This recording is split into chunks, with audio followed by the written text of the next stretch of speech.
Hello everybody, back again with another review for you. This time we will be reviewing the disaster that is Final Fantasy Type O.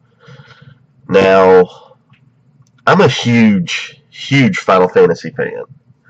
For those who've known me, I've played every game in the series. I do everything I can to complete them to 100%. The series has had a few ups and downs, some games better than others, but this one is just a disaster. I mean, it is such an awful game. It's the lowest in the franchise's history. It's really, really bad. Regardless of if you're a Final Fantasy fan or not, I would say skip this game. Even if you are like me and you've played them all, just save yourself the time and just skip this turd fest. The biggest issues with this game, there's two real big ones with many, many, many small ones. The story is an utter mess. It's a train wreck. And it feels like this game is the second part in a trilogy, because you are just literally thrown into the middle of the game in this conflict that just sprouts up. Why is this conflict happening? Well, you don't find out till the last part of the game, and even then, by that point, it still doesn't help, because you've had all this going on and you still just no idea what's going on. But they just don't explain anything. It's part of that Nova Chrysalis, or whatever the hell they're calling it, just like the 13's games were. And so you get a lot of the same terminology. You got the focus of the crystals, you got the Lassie, and all this, but the story's just an utter mess. The characters, there's zero character development in this game. You have,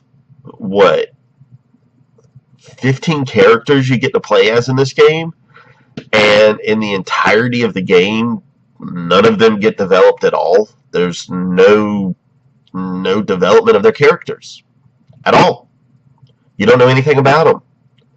Now, the only thing I will say is they are all unique in their fighting.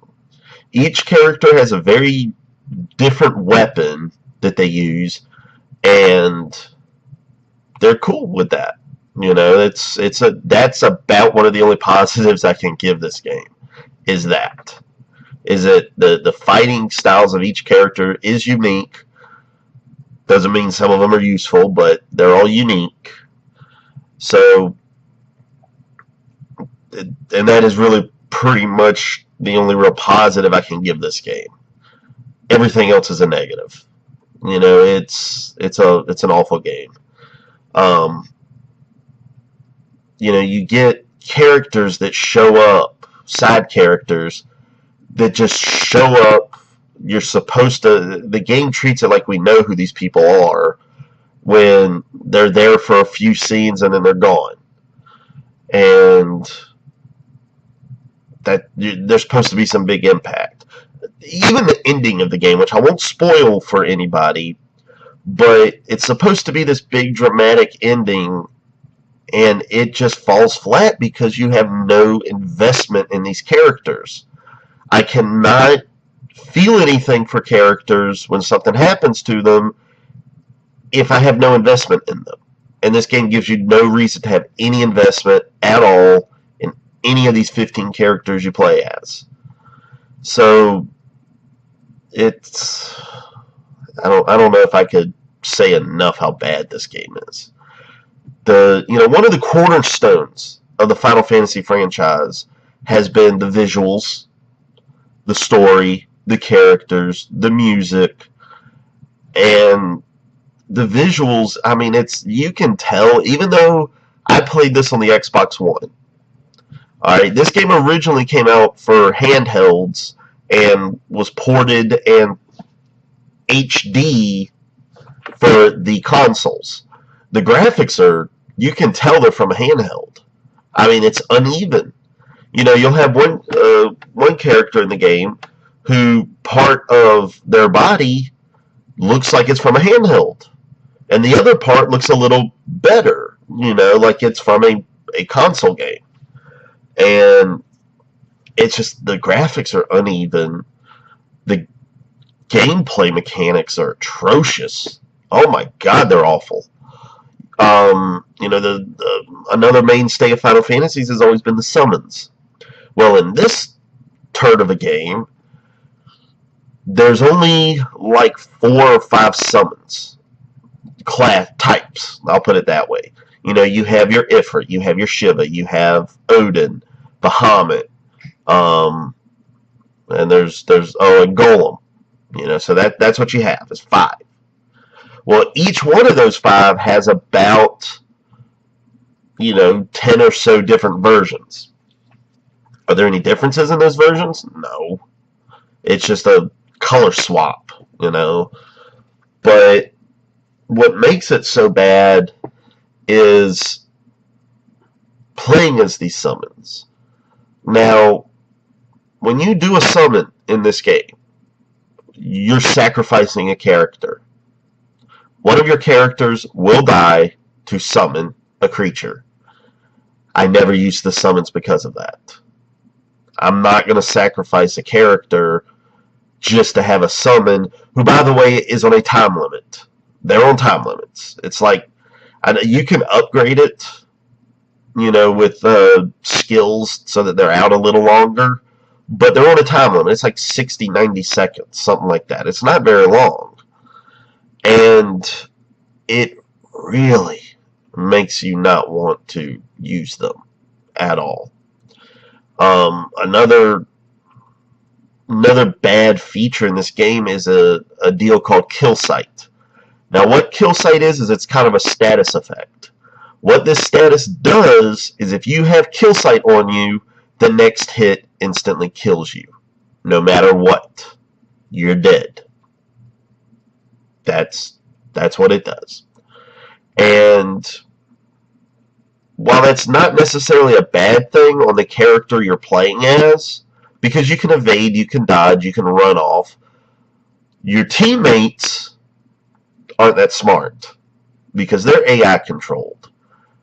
They still stay right in the enemy's face, and 99% of the time they end up dead.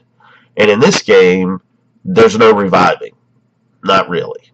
You know, you have abilities that cast what they call re-rise, which brings you back, but it doesn't always work. There was, you know, one of the characters you can get has an ability that grants re-rise on all your characters. Well, it doesn't mean they're coming back. They can still stay dead. So, you know, take that. Another big issue is they're on the world map, which is probably the worst world map in the whole franchise. It's incredibly confusing, but there are monsters that actually you see physically roaming the map. These are level 99 monsters that if you get touched by one, you go into a fight and you lose 3 of your characters. Because you cannot escape from a fight in this game. If you get into a fight, the only way it ends is victory, or you get 3 characters out at a time, and those 3 characters are dead. Fun. Very fun. Especially considering that these monsters can't really be outrun on foot. You have to have a chocobo. Yeah. It's that bad. So, and another, one of the only real good features as well in this game is there's a training you can do. It's called secret training, where basically one character can gain experience and levels while not playing in the game. That's fantastic, because the gameplay's awful. So you really want to play this game as little as possible. And having your characters level up through this system makes it so much better. I mean, all in all, I give it a 0.75 out of 5. That's how bad this game is. It doesn't even get a 1. it gets less than a 1. So, unless you're just some die-hard extremist that has to play every Final Fantasy, skip this, please. Save yourself the time, the energy, and just skip this game. So, that's it. That's my review for Type O. I'm really hoping 15, which is the next one coming out, is much better because this almost killed my interest in the franchise. So, that's it. We'll see you next time.